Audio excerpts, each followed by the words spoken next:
Hey, you dorks, this is Gunnar Hansen, Leatherface from the Texas Chainsaw Massacre, and you are listening to The Dorkening. Hi, I'm Brian Johnson, and although you probably accidentally stumbled across it and have no idea why you're watching it, you are in fact watching The Dorkening. Hello, this is Tom Kenny, voice actor, the voice of the Ice King on Adventure Time, and SpongeBob SquarePants. Meow. Oh, Gary the Snail, too. Hey, guess what you're filling your eye holes and ear holes with? The Dorkening! Oh, I love the Dorkening. Very popular in Ooh. And Bikini Bottom. Hi, I'm Lou Ferrigno. You're watching The Dorkening. And you know what? You don't like me when I get angry, so don't get me angry. You better keep watching The Dorkening. Hey guys, this is Felissa Rose, and you're watching The Dorkening. Hey guys, it's Courtney Palm. We're shooting Death House, and you're watching The Dorkening. This is Anthony Michael Hall, and you're watching The Dorkening. Stay tuned, my friends are going to show you what entertainment's all about, baby. The Dorkening.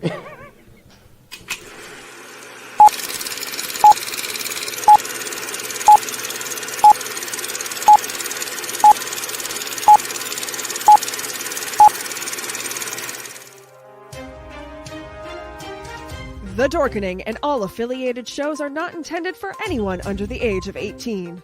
The following may contain discussions or scenes that have adult situations, graphic violence, nudity, strong sexual content, and graphic language. This show is intended for mature audiences only. Viewer discretion is advised.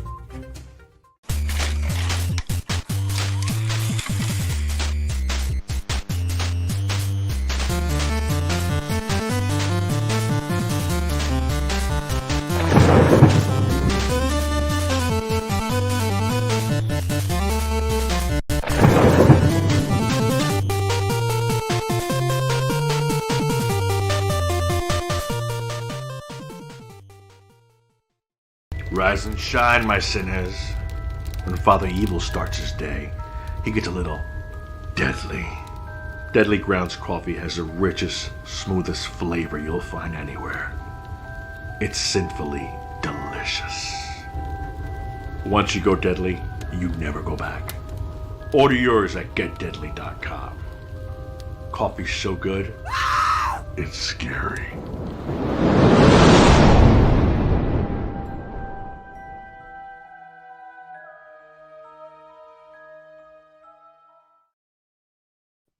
And here we are. We are now live on another show, The Dorkening. And, if you're joining us from earlier, we were on Still Token Woods. And so you're not seeing double with us tonight. We have Steven. Hello, everyone. And I got to say, it's great being here on a snowy Wednesday with some awesome people. After the week I've had, it's going to be a great night.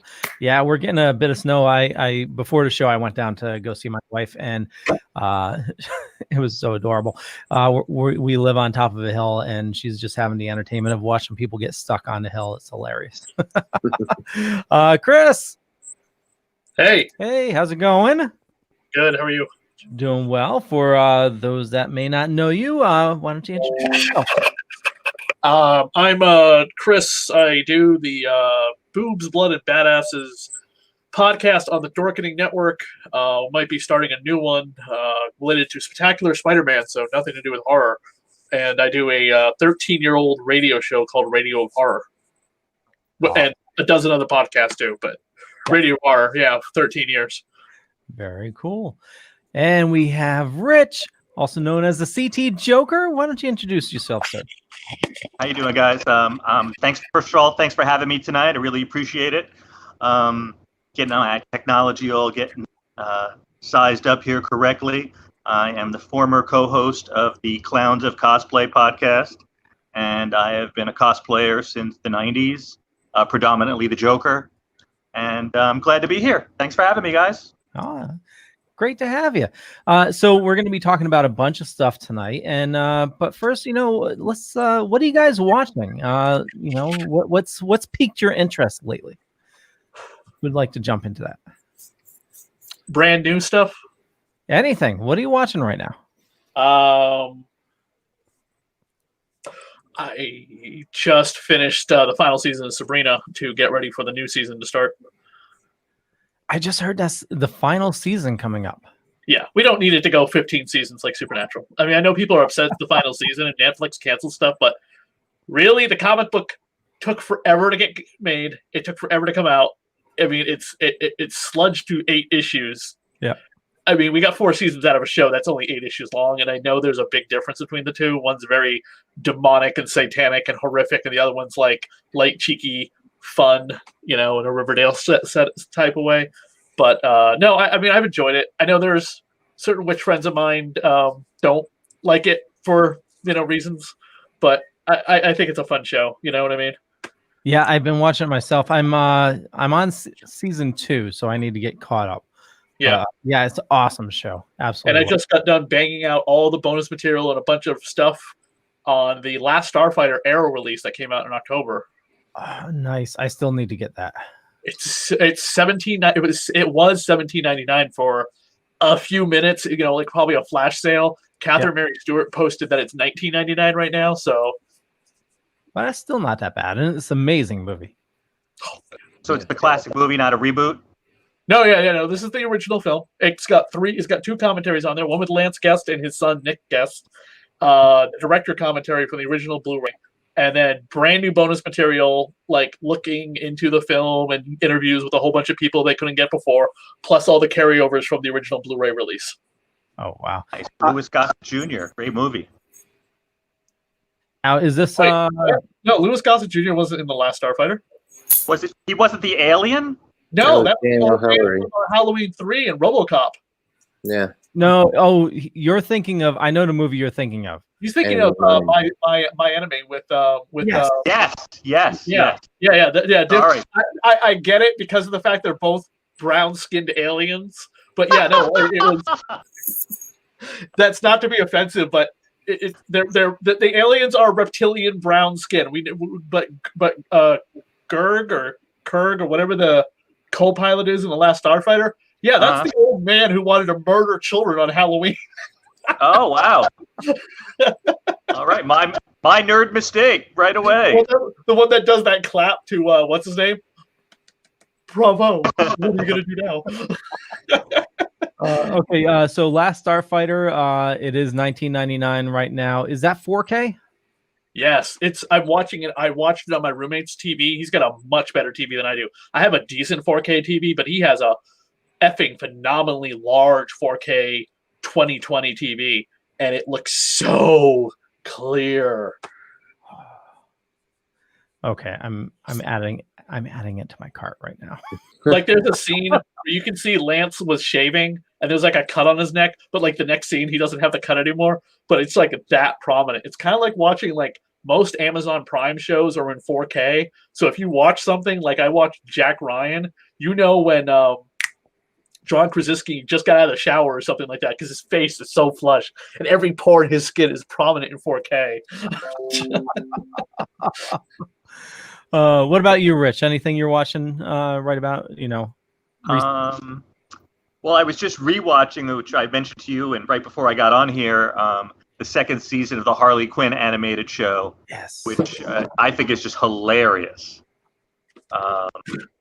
And of course, I'm watching Mandalorian, which Bill Burr was in the last episode, and I thought he did a phenomenal job. And he really emoted emotion, and you really, I don't want to give any spoilers, but he was sort of recurring or remembering about an experience that he had in the episode, and you really felt it.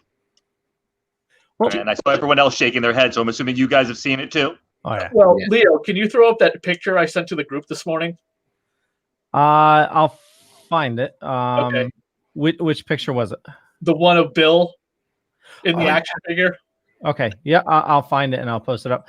So the show's this episode's been out a week. You know what? If you haven't seen it, I apologize. We're going to talk spoilers about it because I have to, because Alex isn't here and we can never talk spoilers because he's not watching it, and he plans to watch it, and it's yeah. So this episode and the episode behind it were phenomenal. I mean, to see Boba Fett, in his prime was friggin', oh my God, that episode was so awesome. And he got a new matte paint job for the latest episode. Right, and him fighting with that sand people staff. Yes. It's truly badass. Oh yeah, and then when he finally gets his original armor back, he totally kicks ass. Yeah, and then to see Slave 1 also is phenomenal, which is his spaceship for those that don't remember. Yep. Now that we have that actor, do you think we'll ever see him play Captain Rex? Do you think Captain Rex lived through the Battle for Endor and all of the the Star Wars films? I thought it was confirmed that we're going to see Rex, or maybe it was rumored. I think it's been rumored. They announced him, but they never said who he was going to play. So we could get Captain Rex. I would love to see Captain Rex. I mean, there's always that thing there's that fan picture that goes, "Oh, Captain Rex was at the Battle of Endor. He was that old man by the bunker." Yes. Yep. But that's such a retcon little picture thing that. Yeah. Okay, so this is the picture you're talking about. Yeah. Fucking Star Wars. Fucking Star Wars. Well, I'm up at Mass, guys, and they're going to be shooting Kenobi up here. So there are all kinds of jokes about that. No. It's the wrong Boston, right? It's somewhere in England. Oh, really? Yeah, they had to make that correction because a lot of people in Massachusetts were getting excited. Oh. Sorry. Yes, we was going to park the fucking land speeder right over here. At least you guys are getting a Leo DiCaprio, Jennifer Lawrence Netflix movie. Right. Yeah, they were. I think they were doing some scenes down at the train station in downtown Boston a couple weeks back. Yeah. What was that? But they also actually the town that I live in. They did a lot of scenes for The Free Guy. Oh yeah. Which is the Ryan Reynolds movie. That's about video games that I think might have gotten delayed, or I don't know what the release date on that is now. Yeah, it's been delayed. We actually talked about the most recent movie that was delayed today, actually, when we recorded my podcast, and it was shit. I don't even remember what the movie was. But anyway, to answer your question, I know you guys were going to go to me, but to piggyback off of Chris, I'm way behind on Supernatural. I'm on season 5. Whoa. Yeah. No spoilers. No. But Sam and Dean die a lot. Yeah. Yeah, me and my girlfriend loves Supernatural. She's up to season 12, but me and her have been watching it together. So, but now obviously I'm here by myself because my girlfriend is in the hospital right now. So I've been watching Breaking Bad. Breaking Bad has been in my wheelhouse for my Netflix list for years. I never had the chance to watch it. And now that I have the apartment to myself until my girlfriend gets better, I've been binging it, and I'm halfway through season 2. And I say to myself, why have I waited till now? You know? Yeah, it's a phenomenal series. And of course, I'm sorry, I don't know what's going on with your girlfriend, but I hope she gets well soon. Thank you. Of course. Yeah, Breaking Bad was friggin' phenomenal. Yeah, you're gonna love it. Yeah, we won't do any spoilers, but yeah, that's the type of show. When I watched it, I think they were on season 4 when I started watching it, so I started late, and I was like, why the hell did I wait so long? Yeah, such a good show. Sorry, go ahead. I was gonna piggyback back on what. Sorry, I lost my thing. On what he just said about Supernatural, but I'll save it till the very end of the show. It's an announcement about one of my other podcasts. We have somebody coming on from Supernatural. Oh, nice. So we saw this week, I don't know if you guys had a chance to check it out, the first couple minutes of Wonder Woman. And we're getting that Wonder Woman Christmas Day. And did any of you get a chance to check it out? I'm waiting until next week.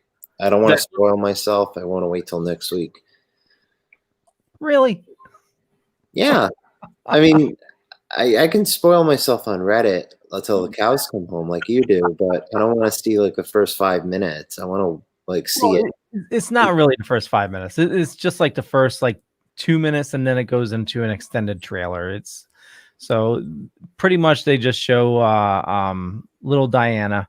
No, it's really nothing. It's just her running through the forest, and then she goes to the arena and she's about to partake in an event. It's sort of like the Olympics, and that's it.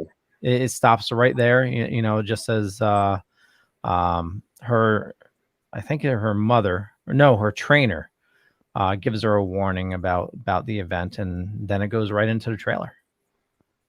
So it's didn't really show much, but the reviewers are already talking about it, and it sounds like it's getting some good feedback so far. Yeah, I'm hearing some good stuff as well between the reviewers and a handful of people I know that have already pre-seen it. But I haven't gotten any spoilers because I don't want it. I want to be surprised. Me too. It's got 88% on Rotten Tomatoes, and that's before the people who are gonna leave comments that are kind of stupid but ruin Metascores and stuff like that get to it. So, but as of the critics, it's got 88%. So yeah, before we get all the basement dwellers saying, why are they making a movie with a woman, a strong woman? Where's the guys in the movie?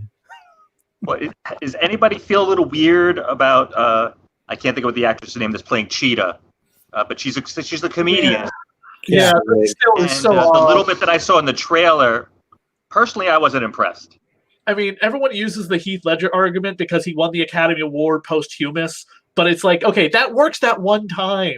Look at Jared Leto. He sucked as the Joker, okay? Jesus effing Christ. He sucks as the Joker. I'm not going to argue with that at all. But when you look at like Chris Evans, he's played action stars.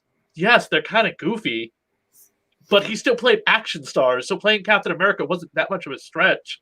And then, other times they have said the argument of like, oh, but they can't do it because of who they are in the past. And it's like, okay, but who wrote Halloween 2 years ago? And that movie is, in my opinion, very good. I know some people don't like it, but Danny McBride wrote it. The comedy is not much of a stretch from horror, so. Well, Patty Jenkins did an amazing job with the first movie. I absolutely loved it. So, I'm hopeful that it's not as bad as Jared Leto. But you know why the Wonder Woman movie, and I think the Wonder Woman movie would have done phenomenally successful regardless. But you know what year it was when Wonder Woman came out. What happened that year? Oh, I don't remember. Donald Trump became president. Oh. And this was like a big, it's the same thing Jordan Peele has talked about with Get Out, like those two movies and other movies like that were very like, we need this now more than ever. Yeah. And also, not to get political, but it's true. I mean, it's 100% true. Sorry, Christian. With Kristen Wiig, I mean, the thing that's going to haunt her the most is the Ghostbusters 2016. So, right. Yeah. Helmsworth was very good in, by the way, for a handful of scenes for those that may have actually suffered through the whole movie. I enjoyed it. Yeah? Yeah, it's knowing that it wasn't. Sorry, we just saw the Marshmallow Man sort of float in over there. I mean, knowing that it's an alternate universe and it's not part of the actual Ghostbusters lore, it's I found it enjoyable. Was it as good as Ghostbusters 1 and 2? No, but it's still, I enjoyed it. Okay. Yeah. But I like everything, so almost. You're not a harsh critic. Leo, there is something about you. There must be something you absolutely hate, and you're allowed. It's your network, so you're allowed to say, you know what? This sucks, okay? And I don't care who thinks they love it. This is terrible. Walmart sucks. What does? Walmart sucks. Oh, I thought you said Waterworld sucks. Oh, no. I was like, okay, you got to pick something that's like half and half, not like something that's just universally terrible. Okay, I'll try to think of something before the end of the show. But okay, so another thing is we're getting The Stand tomorrow. Okay, Stephen King's The Stand. The remake. The new Okay. show. Yeah. Yeah. It's going to be on CBS All Access, and when they first launched Star Trek, they launched it with 2 episodes at once. So I don't know if they're going to do the same with that. Chris, it's a series, right? It's a show. Yes, it's going to be 10 episodes too. It's going to be like what was Franco's show called, where he goes back to stop? 1963. No, 11/22/63. Yes. Yes, it's going to be like that. 10 episodes done, and that's fine because if you think about the original miniseries was 8 hours long, which would be 8 episodes of a TV show.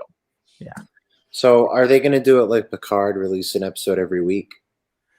Most likely, since it's CBS All Access, all the shows on there are weekly drops. My friend Mick Garris just had Whoopi Goldberg on his podcast. Really? Yeah. With her being in The Stand on CBS All Access, I'm hopeful that she's going to come back to Star Trek. They were saying that she was going to come back for season 2 of Picard. That's what they were talking about. Well, based off of her character, since she's such long-lived, she can easily do Discovery as well. Leo, you're not syncing up with your lips. You look like a Japanese character in a Godzilla movie. Yeah, it's probably on your ends. Yeah, it looks okay. I'm here in the control panel. So Leo, I think your lips look just fine. Oh, thank you, Rich. Thank you. Any of you watching Discovery, or am I the only one? I haven't seen the new season, but I loved the last 2. I thought it was brilliant. The new season is phenomenal. The 3rd season, they're launched like 600 years into the future or something like that. No, more than that. Some crazy amount. And the most recent episode is actually, we think it's harkened back to the original series, the Guardian of the Gates, City on the Edge of Tomorrow, I think. City on the Edge of Forever. Or Forever, yeah. Oh, I mean, didn't they do like an episode in season 2 about that, explaining why is there Christopher, like the memories of the characters were altered? The guys with the giant heads, and Christopher Pike remembers an original pilot. Huh. Oh, no. He was because you remember he was in the original pilot before they recast it as Shatner, right? Exactly. No, and they put that original footage in an episode where he has like some type of like memory dream, and there's like a hot woman, and he's like, "Oh yeah, we used to like totally be a thing." Yep. Yeah, I think it was a character that told him his future. I think that's what it was. Yeah, and they did use some of that footage. But they have actually the same newspaper from that episode as well. Just edited with some of the information for the episode. But Discovery is just, if you like Star Trek, I mean, I'm a firm believer Star Trek's back. We had a lull there for a while. The movies were good, but it seemed like, Star Trek was going to like fade away into the distance, but Discovery brought it back full. It's just amazing. Nice. Yeah.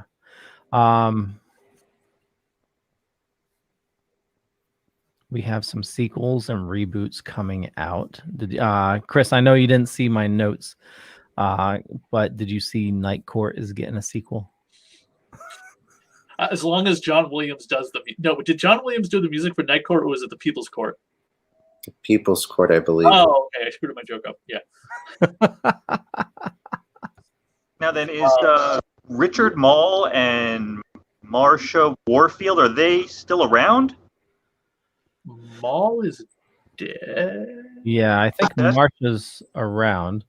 The Judge is dead, because I remember when the first Pennywise It movie came out, he had just passed away as well. So they were like, "Oh no, we lost one of the original Losers Club adult actors," and the new Pennywise is in theaters. Kind of happened around the same time. Which character was that? That was the Judge, the main, main character. Yep. Harvey. Yeah, he was in one of the adults in the original It. Oh, gotcha. Yeah, so Deadline is reporting Night Court is back in session. NBC is developing a follow-up of the classic legal comedy series. So this is a sequel, not a reboot, and it'll co-star John Larroquette. He's going to reprise his role. The Big Bang Theory's Melissa Rauch is going to executive produce as well. Bernadette. Yeah. And it's written by Dan Rubin, who did the Unbreakable Kimmy Schmidt. And now, John Larroquette's character, if I remember correctly, he was quite the ladies' man and quite lecherous, if you will. I wonder if they would try to recapture that same essence in today's day. I don't know if you can. I mean, it's I'm sure they'll have all sorts of jokes about like how you can't get away with certain things you could get away with back in 1980s, you can't get away with today, and sexual harassment and other things that didn't fly. That they will be constant jokes of like, damn it, we used to be able to do that, or what do you mean we can't prosecute him because of, you know, not PC reasons. So it doesn't say who's going to be co-starring with him. But yeah, I'm excited. I love Night Court when it was on originally. Right. Now, I know she's executive producing, but it says she will not be in it. So I wonder who is going to play the daughter of Harry. Yeah. I don't know if they speculate on that. I didn't see Harry Anderson's character, the judge. Yep. Yeah, I didn't see. Maybe it's too early. They haven't cast that yet. Yeah, totally.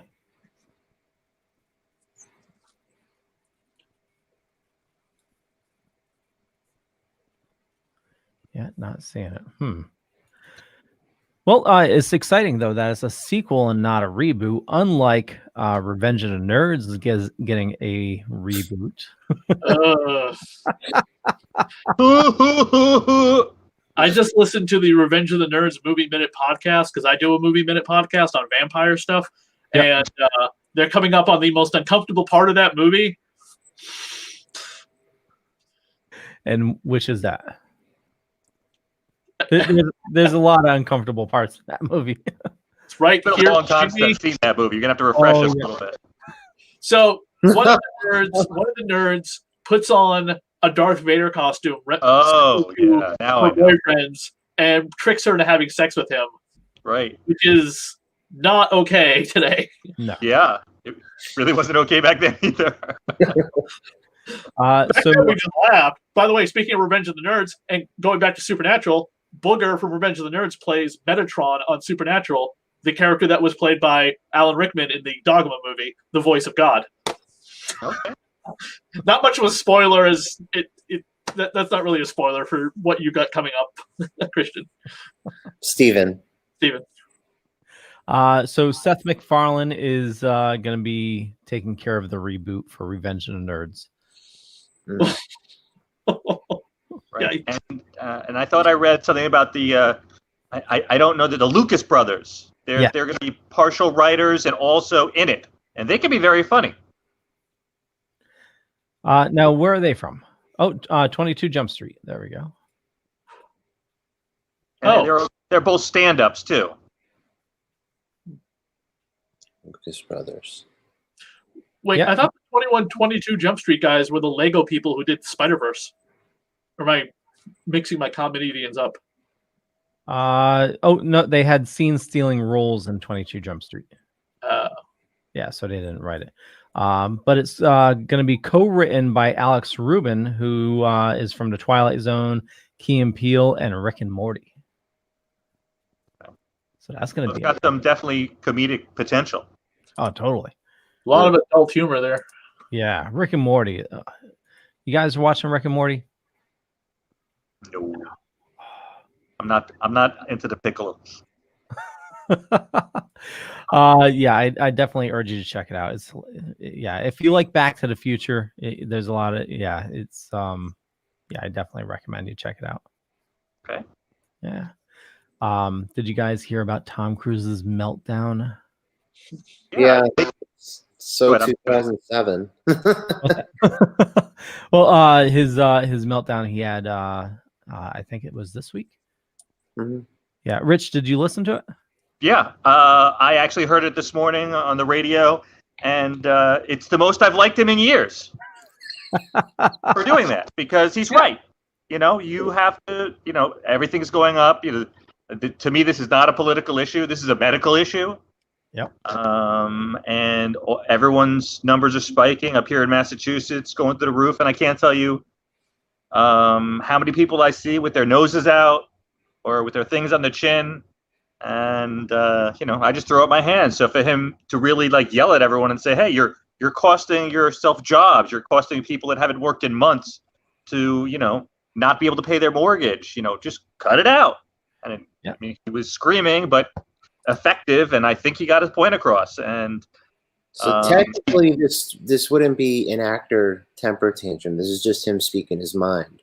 Yeah. Now, when you compare it to like Christian Bale years ago when he had his temper tantrum on the set of Terminator Salvation, this is nothing like that, because he's not yelling at a Tom Cruise isn't yelling. Well, he's yelling at his crew members, but he's not being an asshole about it. Right. No, but he's yelling at two people specifically, and he's threatening them that, you know, between the two people, if even one of them fucks up again, they're both gone. And I love it. You know, you're right, Rich, going into it about, you know, they could end up, you know, if they're not following protocol, end up, you know, a lot of people losing their jobs, you know, over this production.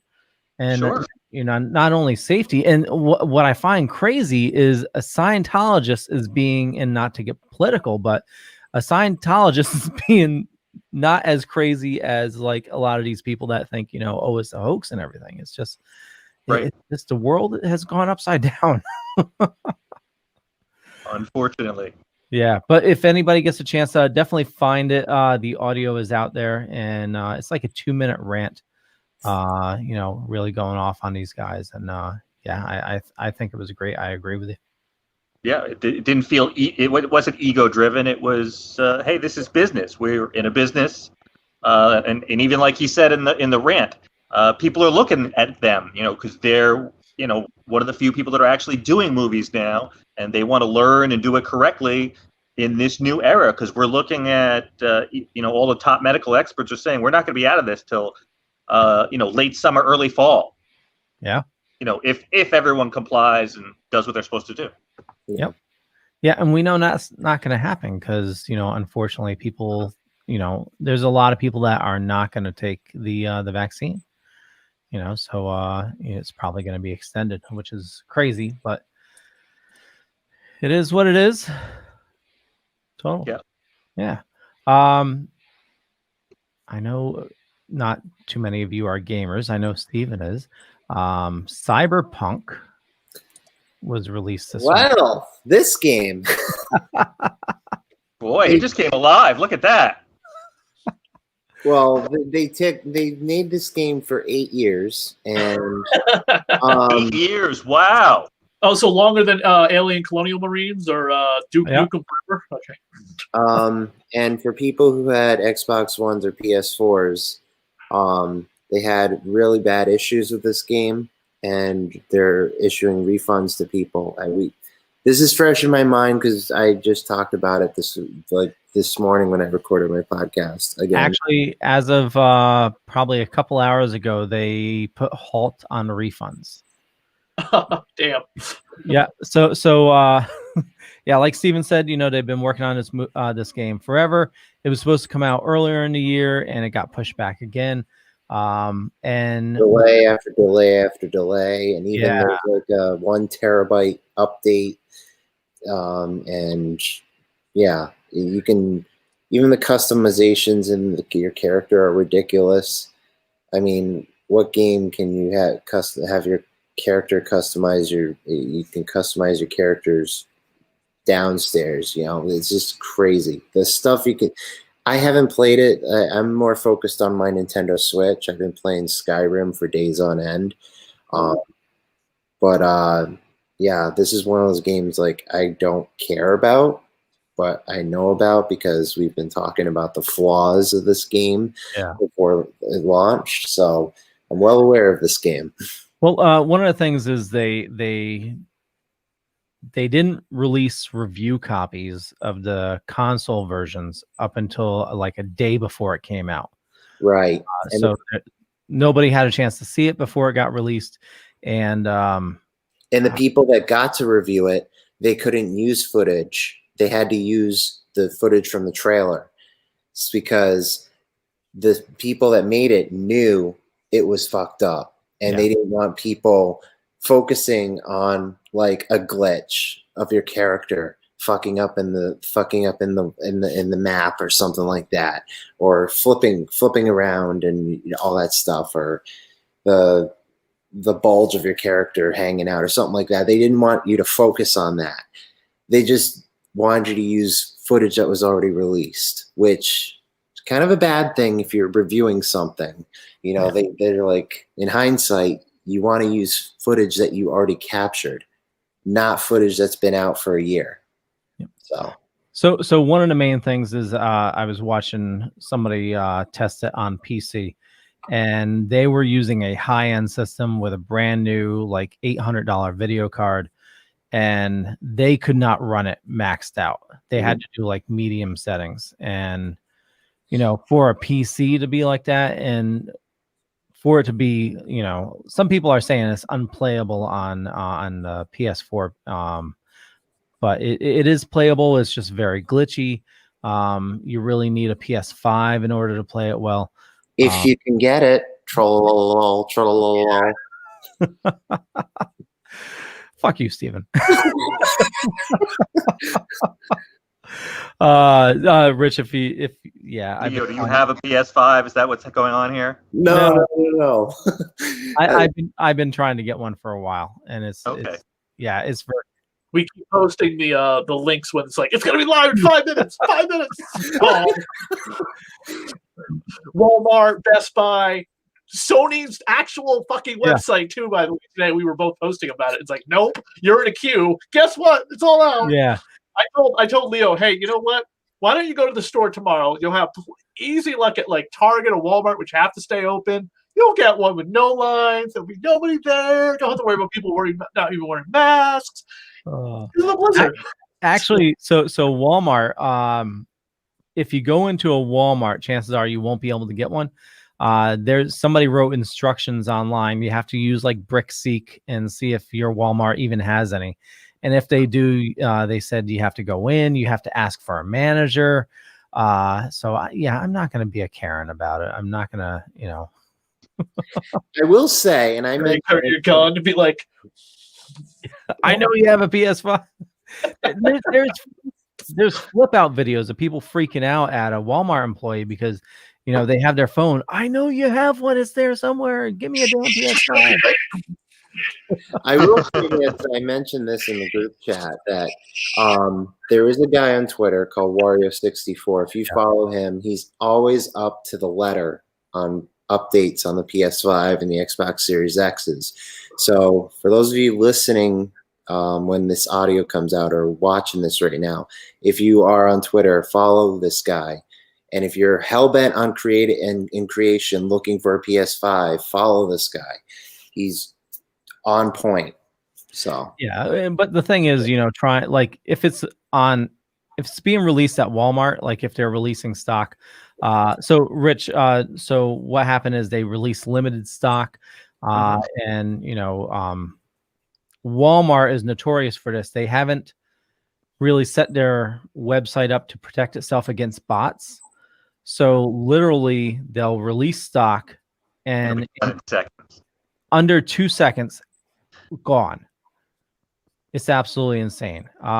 So somebody did a calculation on the ones that have just been sold on eBay. So they can't get the figures for Craigslist. But I believe scalpers have made, I think they calculated $19 million in profit. $19 million in profit just in eBay sales. Yeah, I think I've been hearing like $1,000, $1,500 people are paying for these systems. Yep. And even what's the retail? 400, 500? 500 for the disc one, 400 for the digital one, which has no disc drive. Yeah, it's still pretty. By the way, both these systems, just look at the specs, are under a terabyte. I thought they upped it to a terabyte. Yeah. Oh, I thought it's even shipment trucks in England are being hijacked. Wow. Yeah. The one's hijacking the virus vaccine. So are they trying to build up like excitement? Like what is the point of not having anywhere near enough coming into Christmas time during a pandemic? You'd think they'd have so many. And what games are available for the PS5 that are that fucking great? I mean, seriously. It's not that.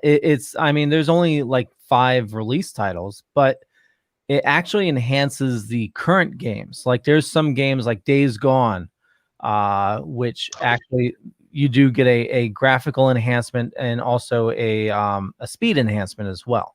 Now, is this the first system that you can play games from the previous system? No, I think the PlayStation 2 could play PlayStation 1. The PlayStation 3 could play PlayStation 2. No? I thought PS3 wasn't backwards compatible with anything as far as I thought. I thought the first gen one was. Yeah, 2 is with one. Xbox 360 is with Xbox, and the Wii and the Wii U. The Wii U could play the Wii games. Yep. That's where the cutoff has been. The PS4 couldn't play anything. The Xbox One couldn't play anything. Obviously, the Switch you can't. But they had the entire library of games that was ever released for the system were available digital, which was like the big, you could buy it digital again. And people were like, fuck you. I already own it. I mean, there honestly should be some type of okay, put your game into the system. We'll detect that you own the game and give you like a huge discount on having to buy the game again. I mean, you can't tell me that technology does not exist, because we can put disc into your CD drive for like a rewards website you're part of. Like, use Disney, for example. If you own a Disney DVD, Blu-ray, or CD, you can stick it into the drive and upload they can detect that you own it or something like that and give you free crap because you already bought it. You just didn't buy it digitally. You know what I mean? They want to run a specification little check to make sure that you own it. Well, why can't we do this with any game? Well, you can't do that point, but like Nintendo, they have like Nintendo Online, which you get all the a bunch of classic games. Yeah, and they resell a lot of them at a lower cost. But you're right. You're rebuying it. Like, how many times are we going to buy, Super Mario Brothers or Zelda? Apparently, coming up again. Did you see the Gaming Watch thing I posted about? Yeah. Yeah, we're gonna buy Super Mario Brothers again. Yeah. And isn't there like an Atari system coming that was on Kickstarter a couple of years ago? But it was more of a Steam machine. Oh. Yeah. So it's I was gonna play new games, which was odd. Hey, Michelle. I thought it was going to be something kind of cool, like, oh no, look, a new system to compete with the big three, which honestly, it's been the big three, since Sega died a miserable, slow death? Yeah. Because they were doing the internet then, and people were like, what is this internet gaming thing? Nobody wants to do that. Yeah. And then everyone's doing it, and Sega's like, fuck you. We did it before any of you, and you didn't buy our system.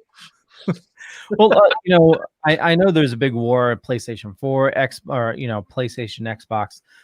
The great thing about PlayStation is the first party titles that they have are just phenomenal. Hey, right. Max Wesa, how's it going?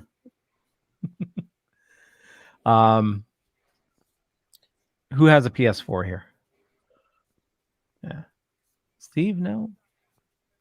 I have an Xbox One and a Switch. Okay, I'm sorry. I mean, I have. I knew it was the PS2. So you didn't get to experience the greatness that was Spider-Man, because that game was fucking amazing. That was.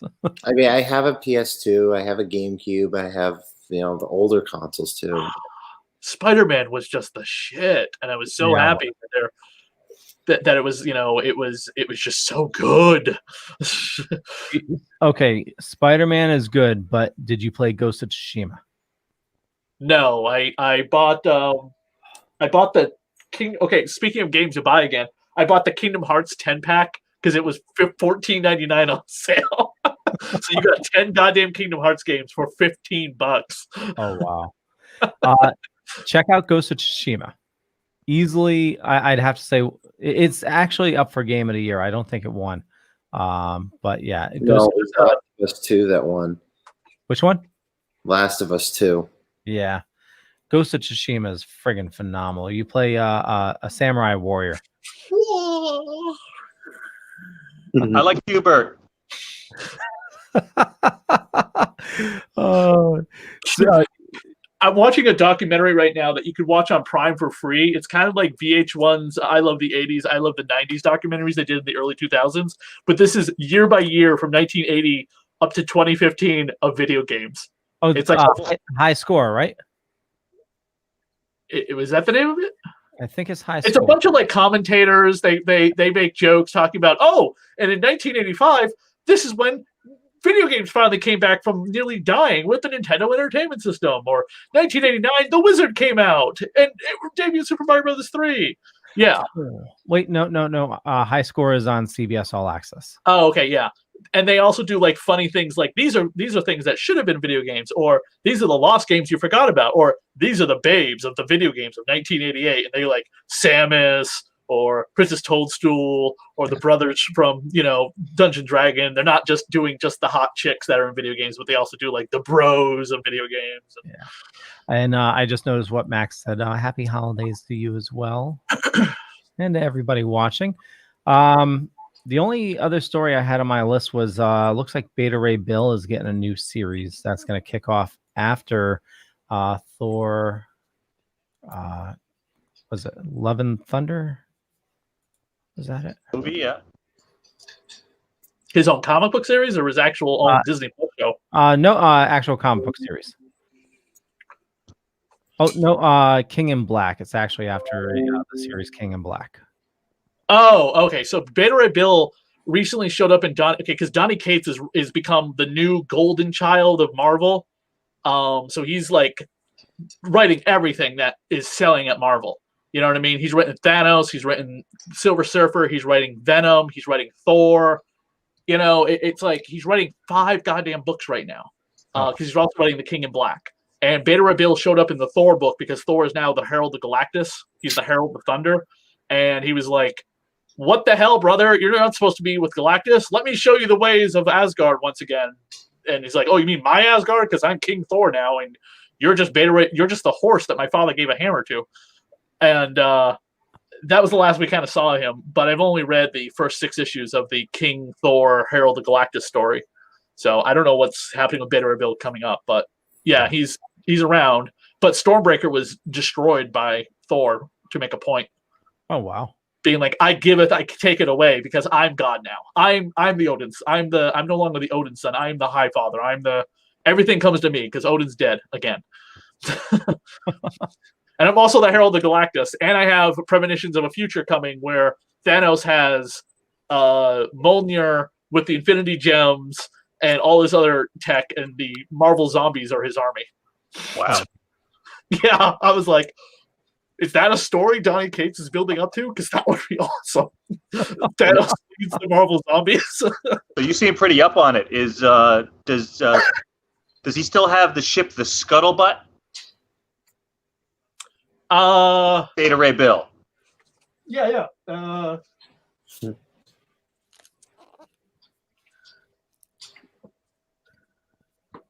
think so. He was always a great character.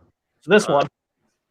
Yeah, super honorable and well, really that is like the big power shot moment. He just like Beta Ray Bill summons Mjolnir, and then Thor summons Stormbreaker to destroy it. Being like, I am the king of Asgard, bitch. I am the king of the gods, and I am the herald of Galactus. And you find out Galactus was a herald of the being that destroyed the universe that Galactus came from when he was Galen. Galen. Seems like Now DC is doing something where I guess they're ending the DC universe in 2021. Do you think that's actually going to happen? I don't know. I hope not. You know, I mean, did you see this? Did you hear about this? This is, again, Donny Cates is little alluding to things happening possibly in DC. Do you see who that is? No, I don't. No. That is Superman, Green Lantern, Batman, and Flash in a Thor comic book. Because Donny Cates was seen at DC Studios last year, either last year or this year. You know, and people have been asking, is a DC Marvel crossover happening? Is Warner Brothers tired of their DC comic books and just being like, if you want to buy them, make us an offer. We'll sell you Superman, Batman, and the rest of them. How insane would that be if Disney buys DC? Just to be able to integrate those characters on the regular would be pretty awesome. I mean, a lot of people, if you listen to like Kevin Smith's podcast, his Batman on Batman or Batman Beyond, Beyond, him and Mark talk about this several times, that it's coming to a point, and Mark is definitely involved in like the DC, you know, writing pantheon a little bit, that they are going to cut the line down, and DC Comics are going to be like printed like this, you know, with spines, a few times a year. They're not going to be monthly books anymore. And if you want to read a Superman story, you're going to pay $10 for it, but it's not going to come out every month. It's going to come out maybe maybe 4 times a year or something. Right, so more of a graphic novel type format. Right. And it's not going to be just, you know, Superman, Batman, Wonder Woman. Let's just leave it as the Trinity. It's not going to come out 4 times a year at the same time. Batman will come out in January. Superman will come out in February. Wonder Woman will come out in March. The Flash will come out in, you know, whatever. You know what I mean? They'll alternate the months. So we have books, you know, along with them. But those books are only going to come out. And that's what they're thinking is going to happen next, because just everything that's happening at DC, all the cutbacks they've had, all the firings, their new editor-in-chief is, I don't know what she's doing yet, but she hasn't really laid out her groundwork other than the future state of DC, which is 80 goddamn one-shot sequel, you know, one-shot prestige books, miniseries of future versions of the DC universe, including Lucius Fox Batman. Yeah, that's really going to hurt the you know, our local comic shops. You know, that's why local comic shops need to get involved more with like independent books. Yeah. Yep. My local shop, I've actually been trying to pick up key issues, you know, to help them out. And actually, I'll share what I picked up recently. So Bedrock Comics in Framingham, they have stopped all brand new books. They don't do any DC anymore, any more Image. They do a couple Marvel titles, Spider-Man obviously being one of them. Yeah. But they are doing nothing but old books now. They're doing collector's books. They're doing packs of comics, back issues. That's their entire store now. And he said that his sales have gone up because of it. Wow. Wow. My local, a few miles from me. Bedrock is? Yeah. John and Jack, yeah, the guys who used to own the Boston Comic Con. Oh, okay. I didn't even know that. They sold it to Fan Expo a couple of years ago, and Jack's even said to me, "Whew, got out of that pretty fast this year, didn't we?" Yeah. Because Fan Expo took a bath this year on cons. I can imagine. My local shop, I'm still getting. I get Batman and Detective, but he also has a huge, you know, backlog of, you know, it's a really large shop. It's Sarge's. Steven, you've been in there, right? Yeah. Yeah. Did you read Batman Catwoman? What's that? Did you read Batman Catwoman? Nope, not yet. I recommend it. If you like Tom King, I recommend it. Okay. So I got year one. Year one's I picked up last time. Death in the Family. And also this just got dropped off today. Did you watch the animated movie that's Choose Your Own Adventure? No. Yes, there's a Death in the Family animated film. No, I tried watching it. I couldn't. Okay. Yeah, it's just what the hell was that movie? It's Under the Red Hood. Yeah. Yep. But choose your own adventure. Robin lives. Yeah, but they used, they didn't change anything from Under the Red Hood. They just added scenes and but I got the 4-issue set of first printing. Whew. Dark Knight Returns, yeah. Did it cost a lot? Because I mean, the values of those books or whatever, they have been heavily reprinted like they have done this so often. Yeah. I got the set for $150. That's not bad. No, he actually gave me a discount on it too. So, and how much was the Death in the Family? Death in the Family was $100. Wow. Yeah. And year one, I think was $125. Huh. Yeah. I don't know if that's a good. I don't know if you got I don't know what the value of those books are. I didn't really know if that's a.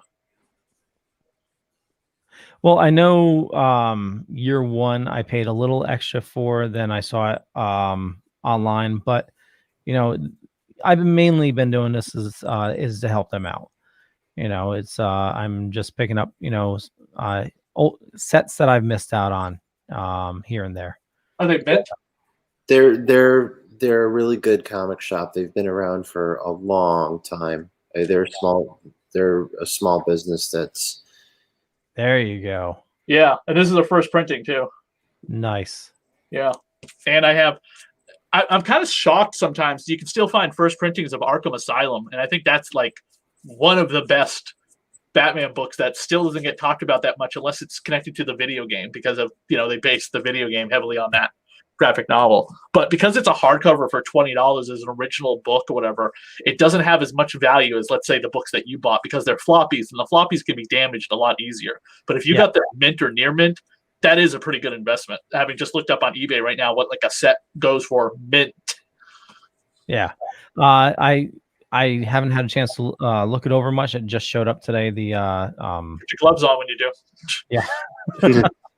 Cut your hair, make sure your teeth are brushed or whatever. Make sure the dog's not around you. Yeah, so it's I don't know if I'll get them graded or not.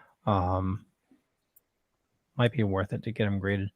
But I'm gonna hold off just in case I get any of them signed once cons open up again. Right. When cons open up, I hope to get some more there we go. Soda. Wild You know Bill. that they sell the soda in cans now.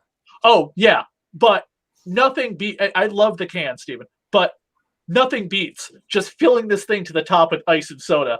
And I make sure I don't eat anything for the whole day leading up to it because cow soda's not good for you. No matter what they say, how they make their soda is not good for you. No matter what.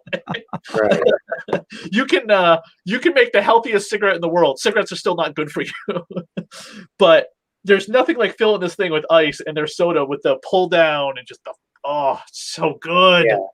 Especially if you're just found that out they put the machine at PAX East right next to the tabletop gaming this year, the last convention, and it was so convenient. I was playing 2 hours of tabletop gaming, and the Wild Bills was right next to me, and I'm just like. Speaking of cons, Leo, I had seen you this past year over at Super Mega Fest. Yes. I don't know if you'd heard that the Sheraton is going up for auction this month. No. Yeah, now it may be just to another hotel chain. Yeah.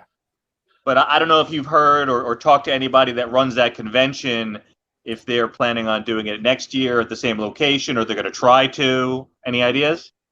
No, but I will definitely reach out to them to see what's going on. Right. Yeah. Super Mega Fest is one of my favorite cons. It's definitely one to hit. Sheraton, so that's odd because that recently got bought by Marriott. Yeah, and I guess they just did not too long ago a big redo inside. Yeah. I guess they're trying to make it look more like a castle inside. Maybe. Would that be like what's the place in New Jersey that everything's like a castle inside and out and they do the jousting while you're eating? Oh, King Richard's? No. It's The Crown Plaza. Is that where Monster Mania is? no. It's definitely. I've never seen conventions happen there, but I've only been there twice. I don't know what they do other parts of the year. But the outside of the place, the inside of the place, is one giant restaurant, and it's castle. And they have a giant arena that you can watch jousting and sword play while you're eating. You actually eat like the way they would back then without utensils and stuff. Food's not cooked properly to temperature. Like the giant turkey leg. Yeah. Yes. What is that called? God damn it! My ex-wife brought me there one year. Yeah, I went there like 20 some odd years ago, but I can't think of what the name of it is either. But it's that would be awesome if that's what happened to the Sheraton, but we would not be that lucky. We'll be lucky if they don't rebuild the outside to be like, no, it looks like a real hotel, not that shit that it was. Yeah, I'll definitely reach out to them, see what's they must have some plans for 2021. Because I just signed up for our first con in August. We're gonna possibly do a con up in Verona, New York. Okay. Yeah, so that will be that's a hell of a drive though. It's over near Buffalo. Oh, that is far. Yeah. I think last time I went, it was a 9-hour drive, something like that. Wow. It's a long drive. Oh yeah. Okay, I know we're running a little bit past time. Rich, is there I know we're talking to you, you want to get back into comics, but is there anything you read recently? I'm halfway through Joker War, and I'm really enjoying it. Big surprise, It's a Joker-themed comic. I think it's really interesting. The whole punchline thing, which is a nice switch from Harley, which I love the Harley character, but is nice to see another female sort of partnering up with the Joker. And this is not new news. It's not a spoiler by any means. This has been out for months now, where they reanimate Bruce Wayne's butler, whose name is escaping me at the moment, Alfred. Yep. I just think it was creative and it was really good writing. And like I said, I'm only halfway through, so I don't know how the ending is. So that's the only thing I'm currently sort of checking out. Yeah. Joker War, I think, just ended. Right? Yeah, Mhm. Yeah, it just ended. I think there are 2 issues past it right now. Yeah, I need to get caught up. I haven't read Joker War yet. I still need to read 3 Jokers as well. Yeah, I read on actual paper the first one, and then I saw the rest of it online. And, in my opinion, yeah, I am a very harsh Joker critic. So, What did you think of the Rich? I mean, okay, Leo, how much do you know about 3 Jokers before I ask Rich this question? I haven't read it yet. Okay. So all I know is that I'll be extremely vague. Rich, what did you think of what the conversation in issue 3 Joker has with Batman? What did you think of that?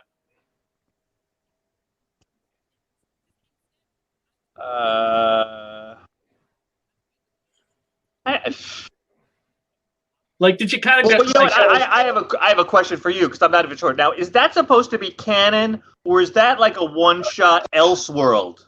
I think that's as much canon as Doomsday Clock is, but Doomsday Clock is canon because Martha and Jonathan are showing up in Superman all the time, living in their Matrix hologram bubble farm, so nobody knows where the farm is. So Brainiac decides, you know what? I'm pissed at Clark Kent. I'm going to go kill his mom and dad. There's nothing you can do about it. But I can't find him, damn it. Oh, well. Right. They obviously are in the comic book now because of Doomsday Clock. So Doomsday Clock is canon. 3 Jokers is canon when they finally mention it in the main Batman book. You know what I'm saying? It's like any one-shot prestige book. You know the Spider-Man book where you find out he has a long-lost sister? That was considered to be called Unfinished Business. That was considered to be like, oh, that's a cool story. But is it really canon? Yeah, because the guy who's currently writing Daredevil, what's his name? Zeb. Whatever the name of the guy is who's currently writing Daredevil, he was writing Spectacular Spider-Man, the Return of Spectacular Spider-Man, and he was like, "Oh yeah, Peter's sister, she's in the book for the entire time, and she's a S.H.I.E.L.D. agent, and she's got like vulture technology." So that book is canon. Peter does have a long lost sister. His parents had another baby while they were on the run being S.H.I.E.L.D. agents. Right. Well, I mean, they've been building the Batman in the Mobius chair and who the real Joker is for so long that I really feel like Three Jokers was a great way to end that. Right, and don't forget everything with Batman, the Mobius chair, the baby Darkseid. That's all happening in Dark Knight's Death Metal, which they did say is in the first issue of Death Metal. They said this is in canon. This is happening right now. This is not an imaginary story. The entire DC universe is affected by our story. They wanted to make that super duper clear that Death Metal is happening right now. Well, so Death Metal. I was actually going to bring that up. Is their current storyline? What's that? It's almost finally ending. It only has 5 more one-shots and 2 more issues. Yeah, it says Death Metal, the last stories of the DC universe. I didn't even know that. Yeah, it's a prestige format book of the tales of the Teen Titans and how they dealt with like the world coming to an end to become Death Metal. Okay. And don't forget, the world's coming to an end for Superman because Brian Michael Bendis is leaving Superman this month. His contract with DC, his Superman run ends because people haven't been liking it. So, where's he going? Do we know? Well, he read. Walmart puts out these 12-page comics that are 100 pages with a bunch of backup stuff, and both him and Tom King wrote an amazing Superman story by Tom King, an amazing Batman story by Brian Michael Bendis. I think they should like swap ships because that Superman story by Tom King was phenomenal. It's about Superman going to space to go find the last survivor of an orphanage fire that was abducted by aliens, and it's just so well written. And like the issue where he imagines every way Lois is getting killed while he's not on Earth is incredible. You know, it's by Brainiac, it's by Doomsday, it's by Lex Luthor, it's by her just walking in front of a car because he's not there to save her because he's that worried about his wife. And then the final part where he brings the girl back, spoilers, is so touching because he's like, you can ask me anything you want to know. We got a long trip ahead of us, so don't be afraid to ask me anything, including who I am, because this is before he revealed the identity. And it's just this fun story of her just asking questions like kid would ask Superman. Wait, so in the current comics, the whole world knows Superman. Clark is Superman? Yeah, he did his, my name is Clark Kent, and I've been Superman forever. And, like, all of the heroes are like, except for Batman, who's like, and then like, gee, Bruce, are you just jealous because you don't have the balls to do it yourself? And, of course, all the villains are turning to look at Lex Luthor and like, did you know? And Lex is like, no, that just can't be. How far back did that? Are we like talking in the last year, or is this a couple of years back? Because I'm not super current at all. Right now, happening just now. Recently. Yeah, recently. In the Superman book, which is drawn by Ivan Reis, that's where he revealed it. Over in Action Comics, which is more of the other characters in Superman's life. It deals a lot with the Daily Planet people. And if you like the way Brian Michael Bendis does this every 5 minutes in the Spider-Man book he used to draw, you know what I mean? It was like this everywhere on the page. It was this happening. He does that with the Daily Planet crew. Okay. And he just ended it by making Jimmy Olsen the owner of the Daily Planet. Wow. And is that stuff selling or is it not selling? According to my local comic shop, it sold for a little bit for the beginning, but everyone agrees the sales have gone down a lot on the Superman books since Brian took over. Right. Because he took over from Dan Jurgens, who was writing the Superman books when Rebirth happened. You know what I mean? He was the one who brought Superman back to the way we want him to be. Lois married and gave him the kid, Jonathan Kent. Or John Kent is his name. Right. And there was this whole thing with Mitchell Pidlick. And like, oh, Superman's dad is still alive, Jor-El, because Dr. Manhattan said, okay, your son's going to go live in the happy existence with the farmers and understand that humanity is not all that bad. things are good. There's good people out there, Kal-El, if you want them to be. They need the light, the beacon, blah, blah, blah, blah. But you're going to go live in, like, the slumlords of Afghanistan with terrorists, where terrible things happen to people like women, and you're going to witness it all to learn how bad humanity is. And I'm going to launch a piece of kryptonite right into your freaking eye socket, by the way. And you're going to become Dr. Oz. And you're going to hate Tim Drake and Doomsday. And you're going to kidnap him for reasons that were never fucking explained. I'm glad I'm not reading it. Sure just leaves the book, and Brian Michael Bendis has to take over and go, okay, so I'm left with this whole Jor-El is still alive, but kind of a psychopath story? Okay, I guess I'll have to write that. And people hated him, but it wasn't his fault. He was left with this fucking plot line that was created to set up the Doomsday Clock, but everything kept changing at DC Comics and fucking everyone over because of the thing with the Mobius chair and the baby and the you know that scene of Charlie, what's his name from Always Sunny in Philadelphia, where he's got the streaks everywhere? You try to explain Superman's continuity to anybody from the last 30 years, from New 52 to now, it's like, what the fuck? Up to New 52, it was easy. It was like, okay, so, they rebooted his origin. He died. He got married. He has a clone. The clone's Lex Luthor's kid as well. Pretty simple stuff. Yeah. Lex Luthor has been cloned and brought back and returned to life, and he's in his old body, but he's in a hipper, stronger, balder-looking body compared to his Donald Trump body, because he was, the allegory for Donald Trump back in the 80s. We all thought that was funny, and now we're all kind of looking at it going, the fact that Lex Luthor became president of the United States before Donald Trump did is just some kind of weird fucking thing. Yeah. Oh, wow. And so Lex Luthor was was based on Donald Trump in the 80s. Okay. Sorry. No, don't be. I absolutely love it. It's yeah, I've been out of comics for so long. I really need get to back in. Don't Get the fuck away. So I'm assuming you're more of a Marvel fan now? I've always been a Spider-Man fan. Yeah. Are you talking about the rich? No, Chris. I've always liked both. I mean, a Joker on my head. I've got Marvel tattoos on my arm. I've loved those characters growing up. I've told the joke many a million times. You guys probably haven't heard it, but my dad, when I was just a small little tyke, did not want to wipe my butt, and so he would stick me on the toilet for hours with comic books, and that started my whole geek life. Oh, nice. I mean, Spider-Man's going to have a better run going for it because they're going to be undoing One More Day slowly. So, right. Well, I think it was after New 52 when they were rebooting both Marvel and DC for like the third or fourth time in a row. I was like, I threw up my hands and I'm like, I'm good. I need a break. Well, that's what they thought they were going to do with Secret Wars, the big giant Secret Wars thing they canceled every single Marvel book for. They thought that was going to be the Crisis on Infinite Earths. And it wasn't. They just, that story ended and everything went back to the same. The only thing that wasn't there was the Fantastic Four because of the whole pissing contest between Disney and Fox. And then Disney was like, fuck you, we'll just buy you. And then we got the Fantastic Four and we get the X-Men.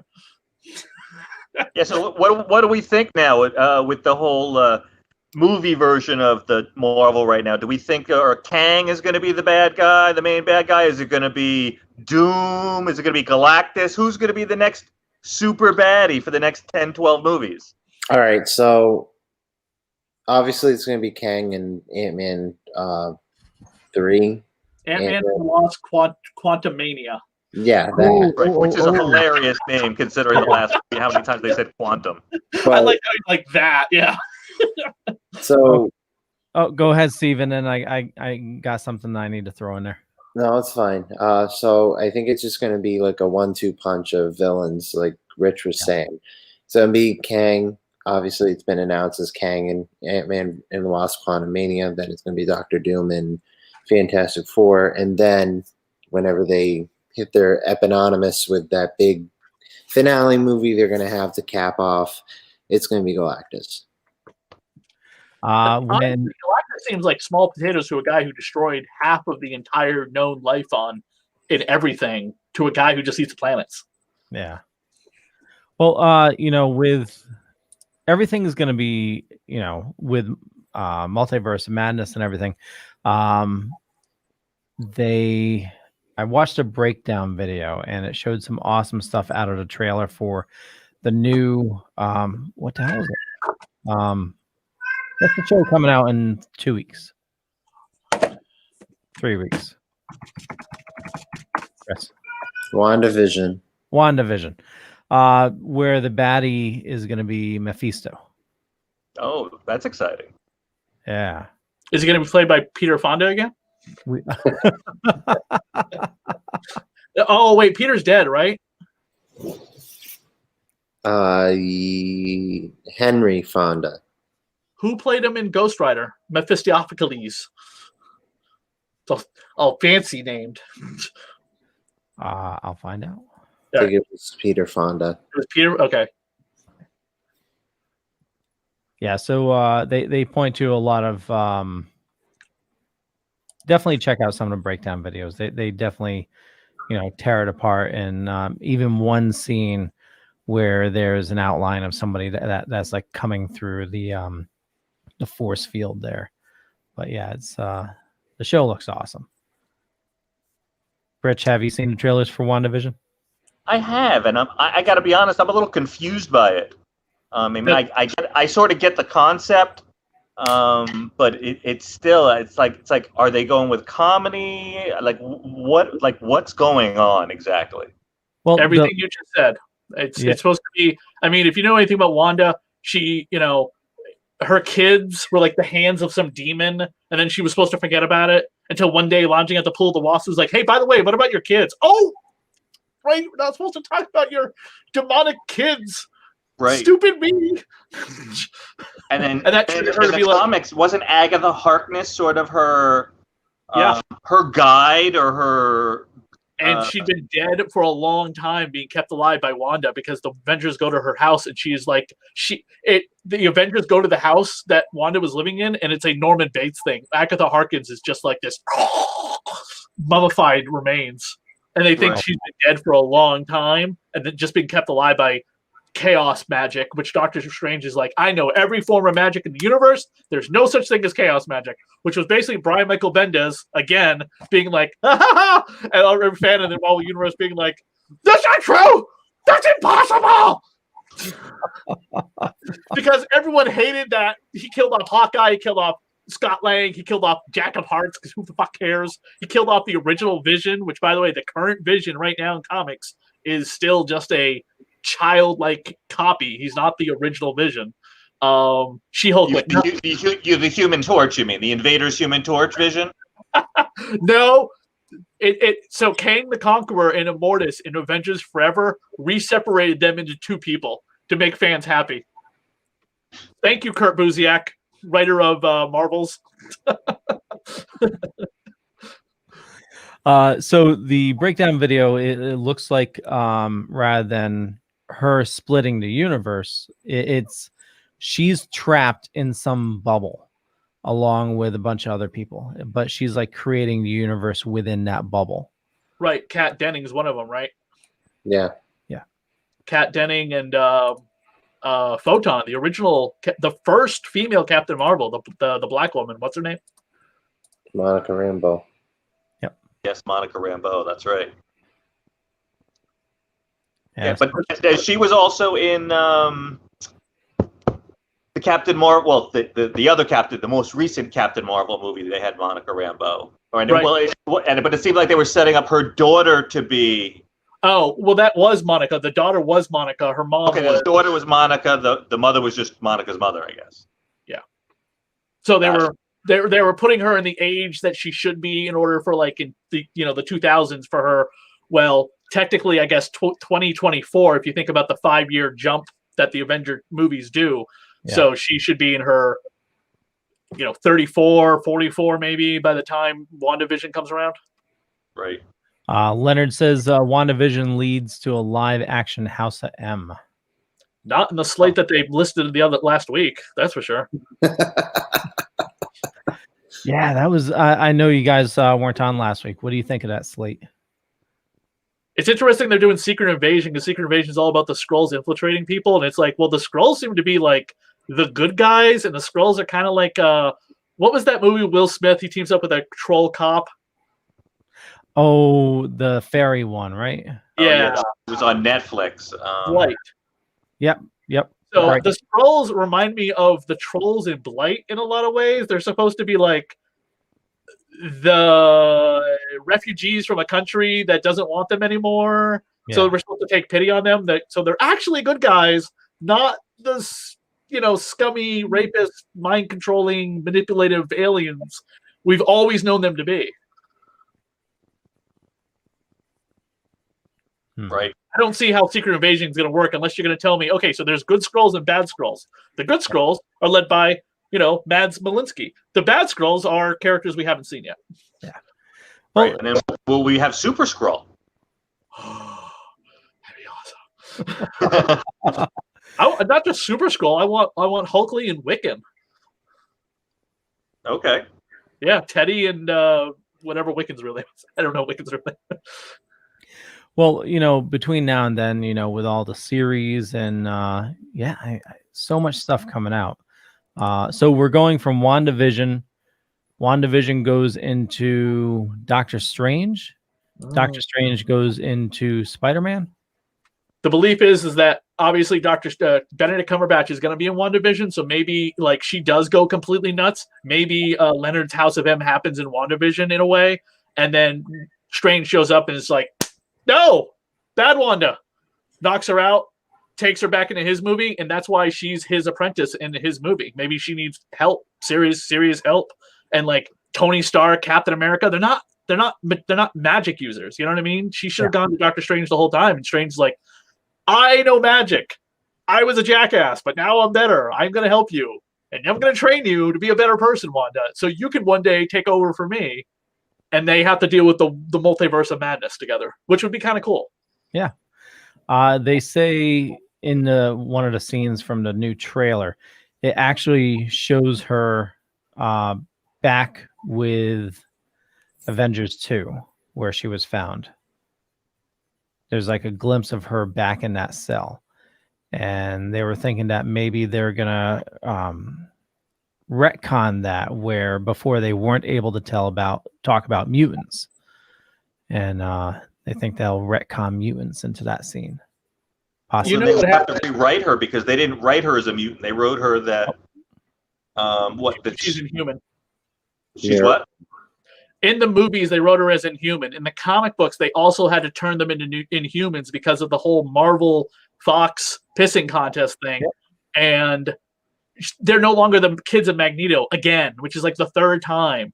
And like only Polaris is the daughter of Magneto. And I guarantee once they've gotten all that shit straightened out, they will become the children of Magneto once again. It will be like, oh, it was just because of this new character that we've created that he just goes around effing with stuff in history. Yep. Kind of like Kang has done before. If everyone remember, Iron Man killed a whole bunch of Avengers once. It was Kang's fault. Leonard says it also explains the X-Men and Fantastic Four be brought into the MCU better. So the great thing is that we're going to have a ton of content coming at us. So, yeah, it's 2021 is definitely going to be obviously better than 2020. So at least content. Yeah. I know we're way past time. I want to thank you guys definitely for joining us tonight. Anything else you wanted to say before we wrap things up? No, thanks for having me, guys. I appreciate it. Totally. Love having you, Rich. Let's do the breakdown. Chris, where do you like people following you?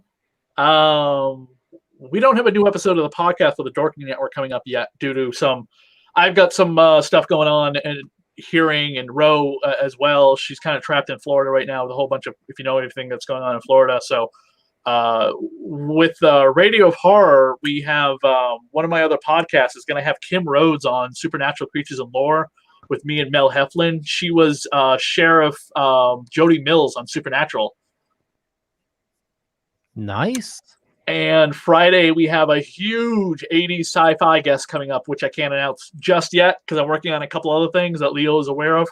And I will be announcing that on the Radio of Horror stuff coming up this Friday. Very cool. And Radio of Horror, where can people find that?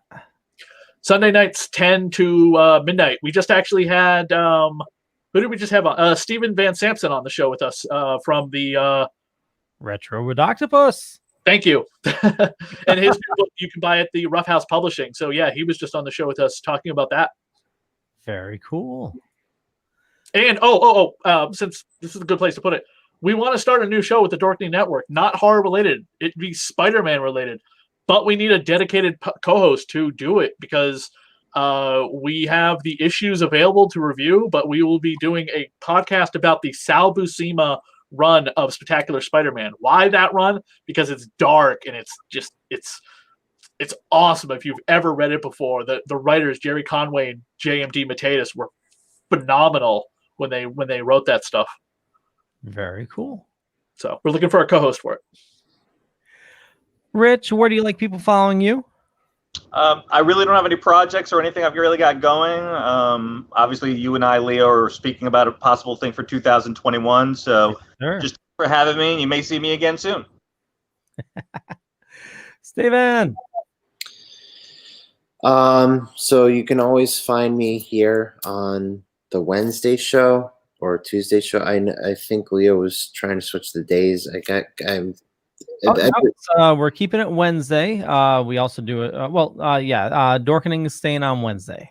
Okay, sorry, I get confused. But you can always find me here on Wednesdays on the Dorkening Dorks podcast. Dorkening. I'm trying to. Just the Dorkening. Yeah, Dorkening. I'm sorry, Leo. It's just, okay. But you can also find my show, Super Retro Throwback Reviews, the audio files on all major podcasts and distributors and on the Dorkening Podcast Network. Our most recent episode I recorded this morning. My co-host wasn't feeling good, so I had James, who's you can find on this show when he's available. He stepped in for my co-host today. So James, if you're listening, thank you for filling in for my co-host today. I really, really appreciate it. That our episodes come out every Monday. And our final episode of the year, our Fuck 2020 special, comes out. We're recording it next week and it'll come out the following Monday. So it'll be our last show of the year and we'll start anew for 2021. We have a second show, CSI The Vegas Files. Right now, my co-host is in the hospital, so we don't have any new episodes. We're going to be doing new episodes when she gets better, so look for new episodes in 2021. So you can find that show on all major podcasts and distributors and on the Dorkening Podcast Network, and also Facebook, Twitter, Instagram, and look for Super Retro Throwback Reviews on Patreon. Sorry for being so long on that. Okay. And for me, just Google Leo Pond. You find a bunch of stuff. Could be true, could be not. But we do the Dorkening every Wednesday after Still Token With. And Mondays, we do the Indie Creator Spotlight. And we're also looking to launch a new show on Tuesdays that quite possibly we'll be doing with Rich. And maybe we'll talk to Chris about. But with that, I want to thank everybody for watching, and we'll catch you guys later. Bye. Bye. Peace out. Bye.